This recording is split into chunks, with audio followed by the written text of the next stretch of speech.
এই যে একটু আগে একটা মুসলমান ভাই এলো না, এইরকম একটা মুসলমানের ছেলে শুনেছিল বাবা একজনের মুখে ভগবানের হাতে বাঁশি আছে, মাথায় চূড়া আছে, গলায় বনফুলের মালা আছে, পরনে ধুতি আছে, ধুতি আছে, চরণে নূপুর আছে। তা সেই ছোট্ট মুসলমানের ছেলেটার মনে হলো, মুসলমান তো অত বোঝে না, মনে হলো সব তো বলল, কই বলল না তো তার পায়ে জুতো আছে কি। আর সেই মুসলমানের ছেলে নিচু যা জুতোর কাজ করত, মনে বিশ্বাস জন্মালো যে হিন্দুদের দেবতা তো কি হয়েছে, শরীরের এত অলংকার আছে বলল, কিন্তু পায়ে জুতো নেই। আমি দুজোড়া জুতো করে বৃন্দাবনে আমি ভগবানের পরিয়ে নিজের হাতে ওই পরনে ধুতি দিয়ে জুতো বানিয়েছে, চামড়া দিয়ে নয়, কোমরের ওই ধুতিটা দিয়ে জুতো বানিয়ে সেই ছোট্ট মুসলমানের ছেলে ছুটে গেল বৃন্দাবন। আর বৃন্দাবনে গিয়ে বাঁকে বিহারী লালের মন্দিরের দরজা তখন বন্ধ। পূজারীকে বলল, পূজারী একবার আমার মন্দিরে যেতে দাও না গো। আমাদের গ্রাম থেকে একজন এসেছিল বৃন্দাবনে, আর বৃন্দাবনে বাঁকে বিহারী লালকে দেখে বলল, তার মাথায় চূড়া আছে, হাতে বাঁশি আছে, গলায় বনফুলের মালা, পরনে ধুতি, কোমরে ধুতি, পরনে ধুতি, চরণে নূপুর, সব বলেছে, কিন্তু জানো আমার বঙ্ক বিহারীর চরণে দুটো জুতো নেই। তুমি জানো ও তো মাঠে গরু চড়াতে যায়, আর যদি চরণে ব্যথা লাগে দাও না একটু মন্দিরের দরজাটা খুলে আমি একটু দেব পরিয়ে। এই যখনই পূজারী বুঝতে পেরে গেল মুসলমান, মুসলমান নিজ জাতি ছোট জাত, তাকে আর মন্দিরে ঢুকতে দেয়, দূর করে তাড়িয়ে দিচ্ছে, বেরিয়ে যা, দূর হয়ে যা। এজন্য বিধর্মী মুসলমান হয়ে আমি মন্দিরে ঢুকতে দেব, মন্দির অপবিত্র হয়ে যাবে, দূর করে তাড়িয়ে দিচ্ছে। এমন ধাক্কা দিয়েছে একেবারে মন্দির থেকে একেবারে নিচে পড়ে গেছে, কিন্তু সেই জুতো দুটো ছাড়েন নয়নের জলে। ওই মুসলমানের ছেলে কাঁদে আর বলে, দয়াময় আমি জানি না তোমায় কি দিয়ে ভালোবাসতে হয়, জানি না তোমার কোন মন্ত্রে ডাকাতে হয়, কিন্তু শুনলাম তোমার চরণে জুতো না, তাই দুটো জুতোই আমি তোমার চরণে পরাবো বলে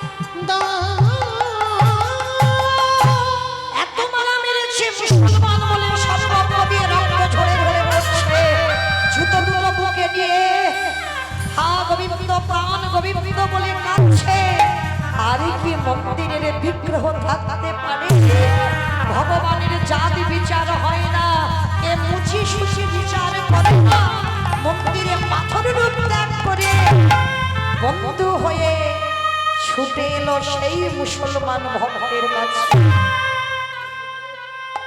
কে রে এমন করে কাঁদছিস, কে গো তুমি, একবার আমার মন্দিরে একটু যেতে দেবে গো, আমি এই জুতো দুটো পরিয়েই চলে যাব।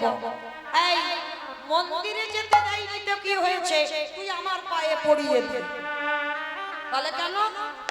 মুসলমানের ভক্ত বলছে, কেন তোমার পায়ে পরাবো, আমি তো মন্দিরে আমার এই গোবিন্দকে পরাবো বলে এনেছি, তোমার পায়ে নয়। বলে আরে বাবা তোকে তো মন্দিরে ঢুকতে দেবে না, ওই জন্য আমার পায়ে পরিয়ে দে, একই কাজ হবে বলে না। একান্ত যদি তুমি আমার হাতে জুতো পরতে চাও, সেই রকম ভাবে হাতে বাঁশি, মাথায় চূড়া, গলায় বনফুলের মালা, চরণে সোনার নুপুর, তুমি সেইভাবে আমার সামনে একবার দাঁড়াও, তারপরে এই জুতো তোমার চরণে পরাইয়ে দে।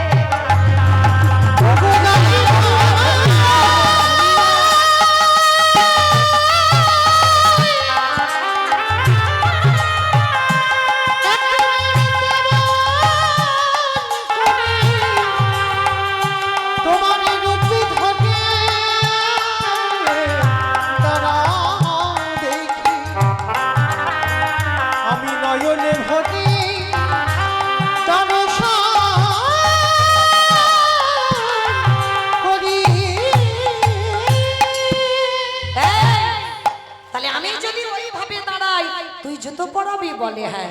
আর থাকতে পারলো না ভগবান দাঁড়ালো, উপবেশন বেণুকর সামনে নব কৈশোর নটব। আমার চরণ রাখতে গেলে সোনার পাত্র লাগে, তাহলে আমার চরণ দুটো রাখলে তবে তো তুই জুতো পরাবি। রাখবো কোথায়? সেই মুসলমানের ছেলে বলে উঠলো, আমি জানি না তুমি হিন্দুদের ঠাকুর, তবু যদি রাখতে হয় আমি বড় কাঙাল, আমার সোনার পাত্র নাই, আমার হৃদয়ে পাত্র পেতে দিলাম, একেবারে তোমার দুটো ছিল হৃদয়ে দাও, নয়নের জলে ওই মুসলমানের ছেলে আমার জুতো খানা ভগবানের চরণে পরাইয়ে দে।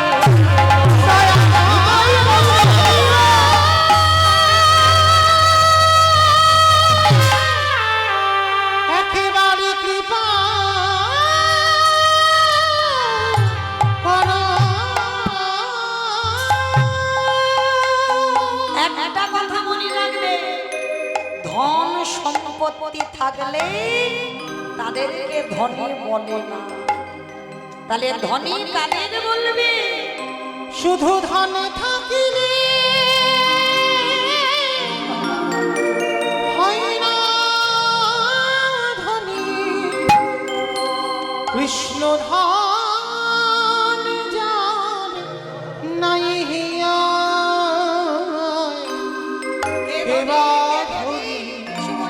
কেবা গরিবি বোঝা বড় শুধু ধনে থাকিলে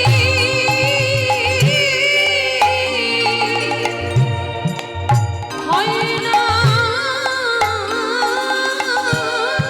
ধনী, যে কৃষ্ণ নামে কাঁদতে না পারে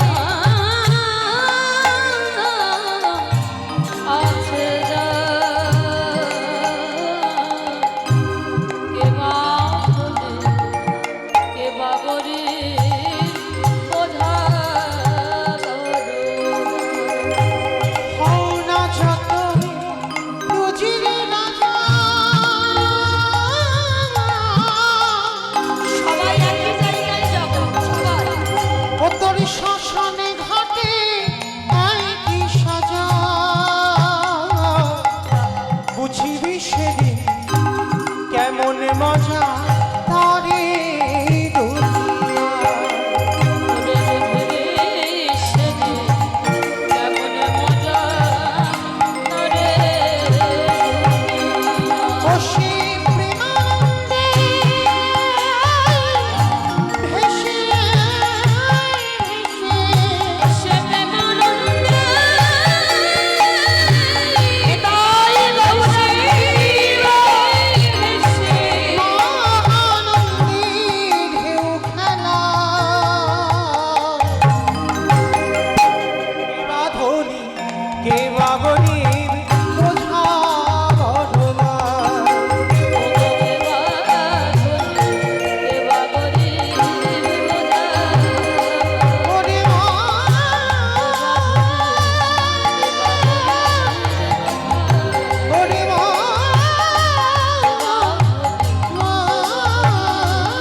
হবে। নদিয়ার মানুষ ছুটে গেল সচিমার ঘরে, আর ঘরে গিয়ে ডাক দিল, প্রভু এবারে জাগো, ওঠো ওঠো গোরা চাঁদ, নিশি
আমার মনে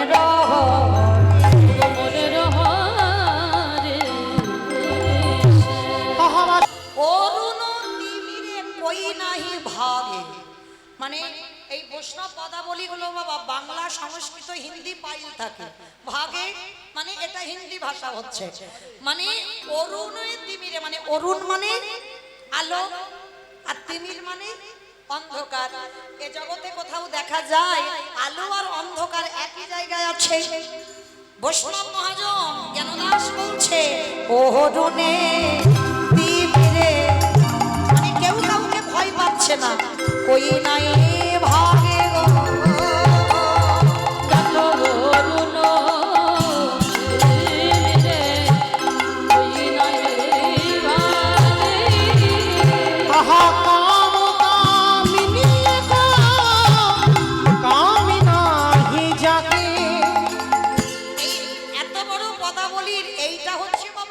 কথা।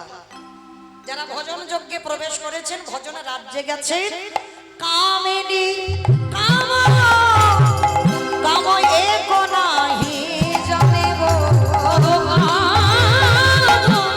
কামিনী কাম কাম নাহি জানে গো। বাবা এখানে যারা আমরা কৃষ্ণ মন্ত্রে দীক্ষিত, যারা আমরা কাম গায়ত্রী জপ করি, কৃষ্ণের কাম গায়ত্রী মন্ত্র, সেখানে বাবা ভগবানের উপাসনা হচ্ছে কাম বীজ মন্ত্র।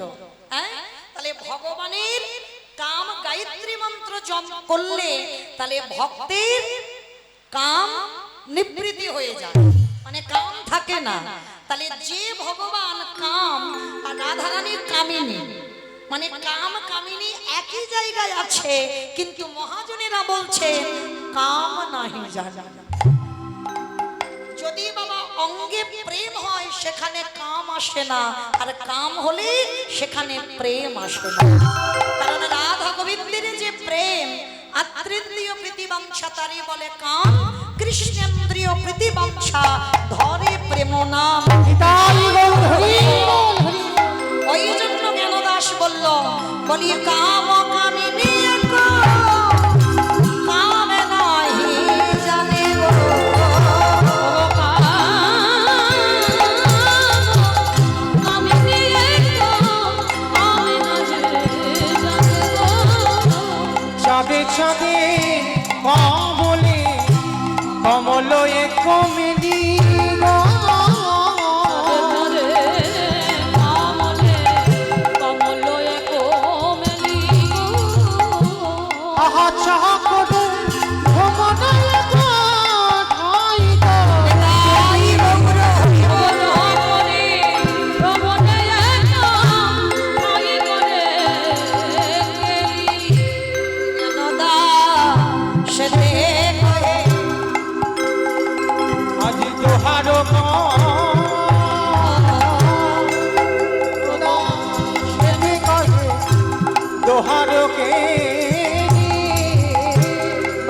শরণ নিলাম গো শরণ নিলাম গো রাধে ওই চরণে আমি শরণ নিলাম গো যেন চরণ ছড়া করোনা আমি শরণ নিলাম গো যেন দুজনে ঘুমিয়ে আছে একটা লাল পদ্ম একটা নীলি পদ্ম দুই পদ্ম যখন ঘুমিয়ে আছে একটা দুটো চাঁদ দেখে মনে হচ্ছে দুটো চাঁদ আমার ফুলের বিছানায় শয়নে আছে লীলার পাশে কেন দাস করজোর করে বললেন রাধে গো এ জন্মে আমার হলো না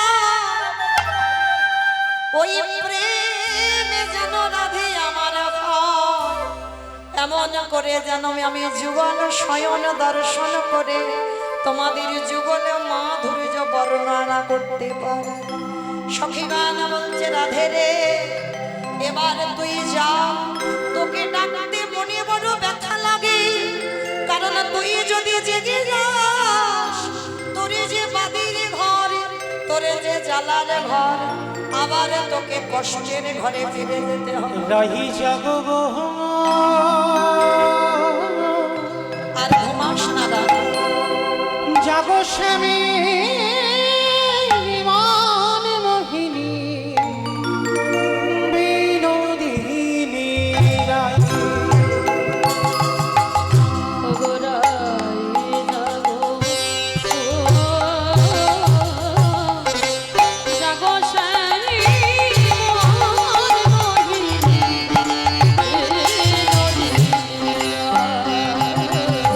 তুমি জেগে দেখো আগে তো নিশি না বিনোদিনী জাগো শ্যামী মোর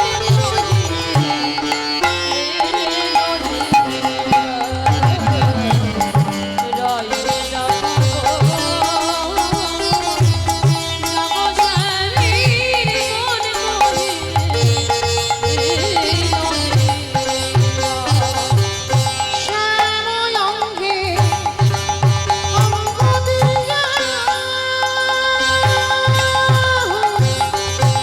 তুমি আছো গড়াই ঘুমাইয়া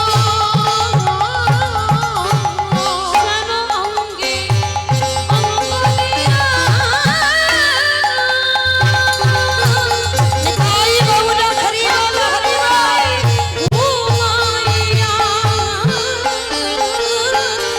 কুলি কলঙ্কি ভয় কি তোমার নাই বিনোদিনী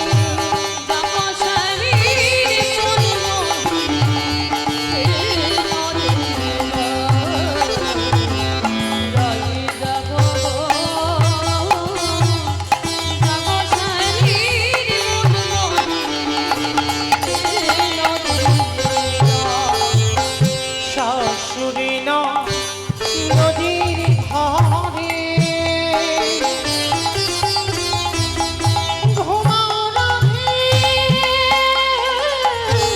কাহার করে গো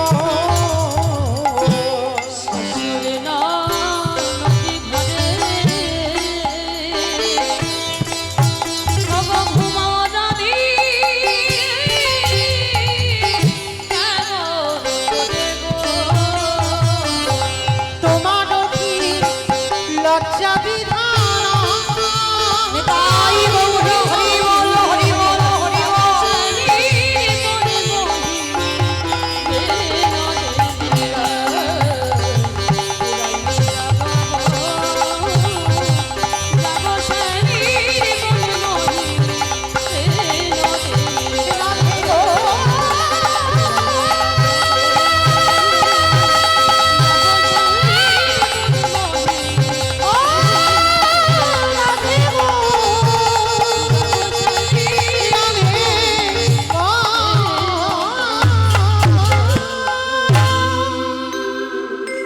সখীগণ নয়নের জলে দিয়ে মনে রাধে রে একেবারে চেয়ে দেখে রাধে আরে যে রজনী না জাগিয়েছে। আরে তুই যদি না জাগাস আমার গোবিন্দকে জাগাবে কে বল? কারণ বধূকে জাগাবার ক্ষমতায় আমাদের নয়। রাধে রে, তোর বধূকে জাগাতে একমাত্র তুই পারবি। তাই রাধে তুই একবার চেয়ে দেয়, কখন প্রভাত হয়ে গেছে। কিছুতেই তো সখীরা রাধারানীর নিদ্রা ভাঙতে পারছে না, কিছুতেই ভাঙছে না রাধারানীর শৈলন নিদ্রা। কিন্তু এভাবে তো থাকতে দিলে হবে না, রাধারানীকে ডাকতে হবে। এইবার বারবার বলছে, যাগো বিশ্বভানু রাজনন্দিনী, মোহন যুবতী রাজ, এবার জাগো রাধে, অগয় করো না পুন।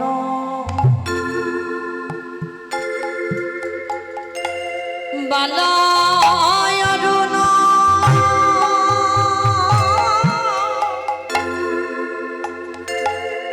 উদিত মুদিত কুমুদ বদন রে,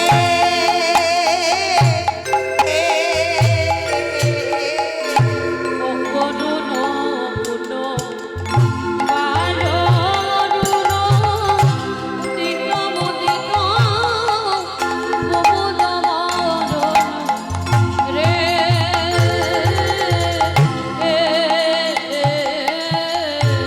আস্তে। অকরুণ পুন বালয় অরুণ। অকরুণ পুন মানে পুন শব্দের অর্থ হচ্ছে বাবা পূর্বজন্ম, হ্যাঁ? আর বলছে বালয় অরুণ মানে, মামা অরুণ কাকে বলে?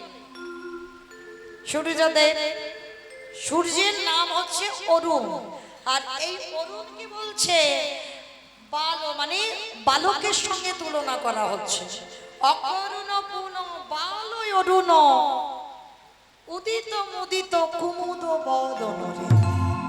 শাম অরুণকে দেখে বলছে, তোর বালকের সভা গেল না রে। তোরে বালকের সভা গেল না রে। বলি ওরে ওরে ওরে ওরে, বালকের সভা গেল না রে। আচ্ছা সূর্যকে বলছে কেন যে তোর বালকের স্বভাব গেল না? কি এমন ভুল করেছিল যার জন্য সখীগণ আজকে সূর্যকে বলছে তোর বালকের স্বভাব যাচ্ছে না? যে ভুলটা করেছিল বাবা সেটা ছিল ত্রেতা যুগ। এই ত্রেতা যুগে সূর্যদেব একটা ভুল করে ফেলেছিল। কি ভুল? না, যেদিন রাম রাবণের যুদ্ধে ছোট ঠাকুর লক্ষণ শক্তিশালী পড়েছিল, আর শক্তিশালী যখন বলল, সুসেন বৈদ্য বলেছিল, রাম তোমার ছোট ভাইকে যদি বাঁচাতে চাও সেই গন্ধমাদন পর্বতে গিয়ে বিশল্য করলি পাতা আনতে হবে। তা কে যাবে গন্ধমাদন পর্বতে? আবার সূর্য ওঠার আগে আনতে হবে। সূর্য যদি উঠে যায় তখন আর ঠাকুর বাঁচবে না। তাহলে কি করব? কে যাবে না? ওই সময় ভক্তপ্রবর বীর হনুমান এসেছিল। ও মাইরা, এই যে আমাদের কীর্তন হনুমানের স্মৃতির উদ্দেশ্যে, তাই তো লেখা রয়েছে। তা এই যে ভক্তপ্রবর, কত বড় ভক্ত চিন্তা করে দেখেন, আজ পর্যন্ত কোন ভক্ত দেখাতে পারেনি হৃদয় ছিঁড়ে রাম সীতার যুগল মূর্তি। দেখাতে পারবেন যে একজন ভক্ত দেখিয়েছে? হনুমান ছাড়া। ওই হনুমান শুধু দেখিয়েছিল। কবে দেখিয়েছিল জানো?